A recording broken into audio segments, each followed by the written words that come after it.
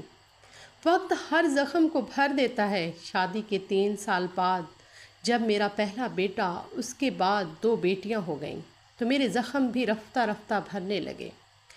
فریال بہت ہی پیاری بچی تھی۔ اس نے میرے بچوں کو سنبھالا، ان سے پیار کرتی اور ان کے ساتھ کھیل کود کر خوش ہوتی جیسے اس کو کھلونے مل گئے ہوں۔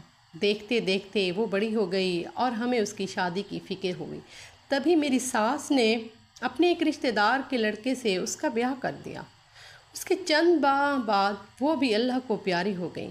اس دنیا سے جانے سے قبل اللہ تعالیٰ کا شکر ادا کرتی تھی کہ ان کے سب مرادیں بر آئیں۔ ان کی یتیم پوتی فریال کی شادی ہو گئی اور بیٹے کو پھر سے آباد اور بچوں میں نہال دیکھ لیا۔ وہ مجھے دعائیں دیتی ہوئی اس جہان سے رخصت ہوئی تھیں کہ میں ان کی آخری دنوں میں جب وہ علیل تھیں بہت ان کی خدمت کی تھی۔ سوچتی ہوں کہ یہ ان کی دعائیں ہیں جو آج میرے پاس دنیا کی ہر خوشی موجود ہے اور میرا گھر رشک کی جنت ہے۔ ہمارے چینل کو سبسکرائب کیجیے گا اور کمنٹ میں بھی بتائیے گا کہ آپ کو ہماری ویڈیو کیسی لگتی ہیں۔ شکریہ۔